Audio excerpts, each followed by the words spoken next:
Գյորջյան Կասկադ 60 ամիս փուլային վճարում բազմաթիվ առավելություններ։ Իմիջիալոց բան Պապոյան, որ ասում եք մենք ոչ մի կոպեկ չենք կորցնում, ոչ մի լումա չենք կորցնում ընդհանրապես ոչ մի բան։ Դա ընդհակառակը ձեռք ենք բերում, որովհետև այդ ավել փողը, որ մենք տալիս ենք, դա նշանակում է, որ հաջորդ նորոգման համար մենք շատ ավելի ուշ ենք փող ծախսելու եւ հետեւաբար շատ ավելի քիչ ենք ծախսելու, բայց պարոն Վարդանյանը, քանի որ աջակցության մեր ծրագրերի մասին հիշատակեց, ես ուզում եմ մի հատ նախնական այսպիսի բան ասեմ, եթե ուշադիր կամ նկատել եք, հետևել եք, նախորդ հարց ու պատասխանի ընթացքում պատգամավոր Սերգեյ Բագրատյանը հարց բարձրացրեց, թե ինչի կառավարությունը չի համախմբում, թե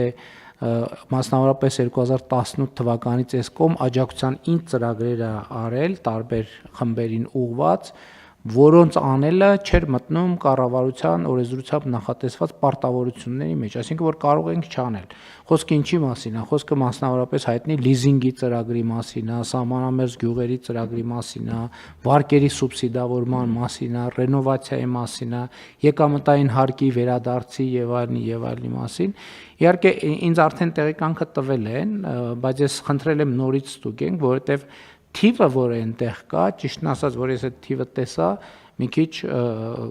չհավատալու էր կամ շատ, այսինքն մոտավորապես չհավատալու լավ, այդ ստացվում է, որ 2018 թվից մենք այսպիսի ծրագրերով շուրջ 4 միլիարդ դոլարի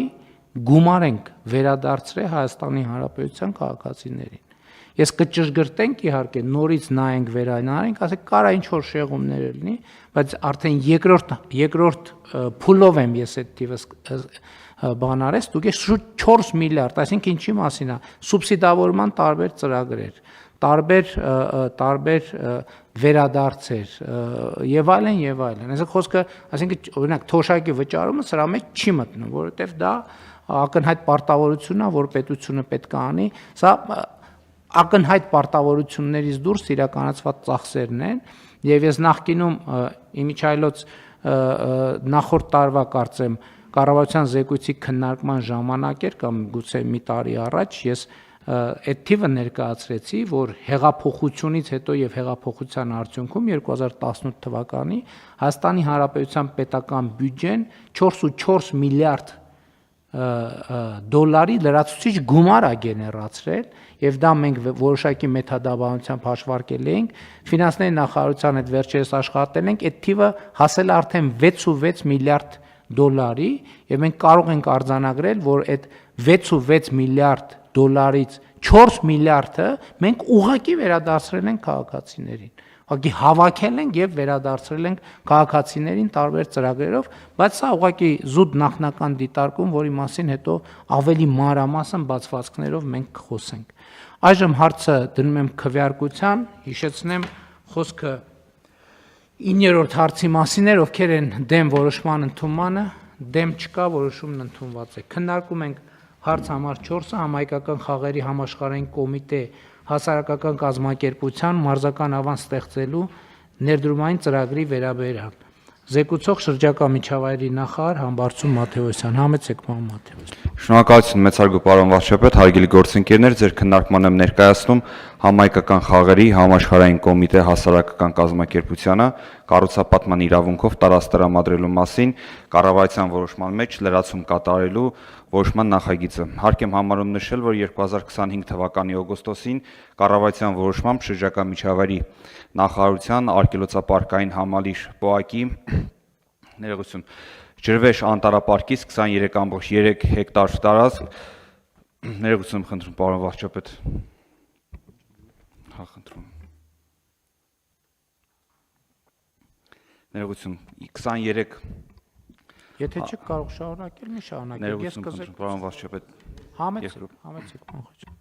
Շնորհակալություն, քանի որ պարոն Մաթեոսյանի հետ միասին աշխատել ենք, ես հարցի ուղղությամբ կարճ ներկայացնեմ բովանդակությունը դեռ ինչպես պարոն Մաթեոսյանն նշեց, նախորդ տարվա օգոստոսին կառավարությունը որոշում կայացրեց, որ համահայկական խաղերի ավան կառուցելու համար պետք է հողահատկացում կատարի եւ կառուցապատման կառուցապատման իրավունքով մենք 23 հեկտարը գերազանցող չափով հող հատկացրեցինք։ Ծրագիրը շատ մեծամասշտաբ է, մի քանի փուլերից է բաղկացած, հիմնականում պետք է իրականացվի հայ բարերարների հանգանակությունների հաշվին կառուցումը եւ իր երկարաժամկետ կայունությունը ապահովելու համար նախատեսվում է նաեւ, որ հասարակական կազմակերպությունը համահայկական խաղերի կոմիտեն պետք է այնտեղ տարբեր նաեւ գործունեություն իրականացնելու հնարավորություններ ունենա այդ բարդ ենթակառուցվածքը զարգացնելու համար։ Մենք առաջին փուլը քննարկման ընթացքում պարզեցինք, որ կառուցման պետք է շարունակվի 5 տարի եւ եթե մենք մտածում ենք 5 տարին հաջորդող ժամանակահատվածի տեսանկյունից, ապա տրամաբանական է, որ այն հարակից օգուտները, որ կարող է այդ համալիրի շահագործումից գեներացվել եւ որոնք պետք է ուղղվեն կանոնադրական նպատակների իրականացմանը, թույլ կտան, որ 5-րդ տարուց հետո կազմակերպությունը իր դրամական միջոցներով շարունակի այդ միջավայրը պահպանել եւ զարգացնել։ Բայց առաջին 5 տարիների ընթացքում հարցեր առաջանում, թե արդյոք մենք ինչպես որ կառավարությունը հողահատկացումը կատարելով արդեն իսկ էական աջակցություններ ցուցաբերել այդ նախաձեռնությանը, պետք է աջակցենք նաև այդ առաջին 5 տարիների ընթացքում մինչև կառուցման փուլի ամփոփմանը հասնելու կետում դրամական աջակցության, որպեսզի այնտեղ կա այդ 23 հեկտարի առնչությամբ առաջացող օրենքով սահմանված պարտավորությունների կատարման պահանջ, մեր օրենքներն են սահմանում, որ երբ որ որևէ կազմակերպության տալիս ենք նման տարածք պետք է կան վարձակալության վճար, այսինքն սահմանված է, որ պետք է վարձակալության վճար վճարվի այդ հողատարածքների համար եւ ըստ էության մենք քննարկում ենք երկու եղանակ, կամ դրամական միջոցները կառավարության աջակցությամբ կառուցման ժամանակահատվածում լրացուցիչ հատկացնենք հասարակական կազմակերպությանը, որն այդ ծախսերը կրի, կամ մենք միանգամից այդ գումարները հատկացնենք ՊՕԱԿ-ին, որ նա էլ այդ վարձակալական վճարը չպահանջի։ Այսինքն մենք այս որոշման պարոն վարչապետ դեռևս այդ հատկացումը չենք կատարում, որովհետև այդ հատկացումը պետք է լինի հաջորդ 5 տարիների համար, բայց հանձնառություն ենք վերցնում կառավարության համար, որ ինչպես հողը հատկացնելով մենք աջակցեցինք, որ այդ կառուցումը տեղի ունենա, այնպես էլ կառուցման ժամանակահատվածում լրացուցիչ ֆինանսական ծախսեր, որոնք կպահանջվեին այդ վարձակալության գծով պարտադիր օրենքով սահմանված ծախսերը կրելու համար կազմակերպությունը չկրի։ Այսինքն կառավարությունը խոստանում է, որ այդ ժամանակահատվածում առաջացող բոլոր ծախսերը կհատկացնի յուրաքանչյուր տարվա պետական բյուջեով, որոնք որ տարեկան մոտ 35 միլիոն դրամի չափ են։ Ընդհանուր պարոն վարչապետ 5 տարվա կտրվածքով 165 միլիոն դրամի մասին է խոսքը։ Շատ լավ, հարգելի գործընկերներ, շատ կարևոր նախագիծ է, այս թեմայի հետ կապված երկու բան եմ ուզում ասել։ Առաջինը կապված է Հայաստան-Սփյուռք հարաբերությունների հետ եւ ըստ էության թույլ տվեք ասել իմ դիտարկումը, որ վերջին տարիներին Սփյուռքից Հայաստանի Հանրապետություն ներդրումների էական ակտիվացում է նկատվում։ Երեք մասնավորապես մենք նաև Կոտայքի մարզ կատարած մեր շրջայցի ընթացքում օրինակ ջերմատներից մեկը, որը Ֆանտան գյուղում էր, էլի Սփյուռքի գործարարներից էր ներդրում անում, մենք տասնյակ ներդրումներ ունենք, այս նախագիծն էլ Սփյուռքի գործընկերների ներդրումային պատրաստակամությունն է, ովքեր ներգրաված են համահայկական խաղերի կազմակերպման գործում, Էլ չասեմ, որ այսօր Հայաստանում իրականացվող ամենախոշոր ներդրումային ծրագիրը Firebird ընկերության ներդրումային ծրագիրը, որը խոշոր է եւ ֆինանսական առումով եւ բովանդակային առումով եւ ունի ոչ միայն հայաստանյան, այլև տարածաշրջանային տրամաբանություն, ըստ էության Սփյուռքի մեր գործարարների եւ մասնագետների եւ ներդրողների ներդրումն է, ինչը շատ կարեւոր արձանագրում է եւ ես ձեզ մի բան պետք է ասեմ նաեւ Եվ ըստ էության ինչ որ պետք է ասեմ տեղի ունեցել ուղիղ եթերում, որովհետև Երևանում մասնավորապես մեր շրջայցերի ընթացքում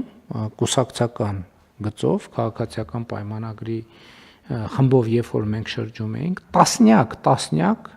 սփյուռքահայեր ենք հանդիպել, ովքեր անվերապահ աջակցություն են ցուցաբերում Հայաստանի կառավարության վարած քաղաքականության։ Այս շատ կարևոր արձանագրում է։ Ես եւ այստեղ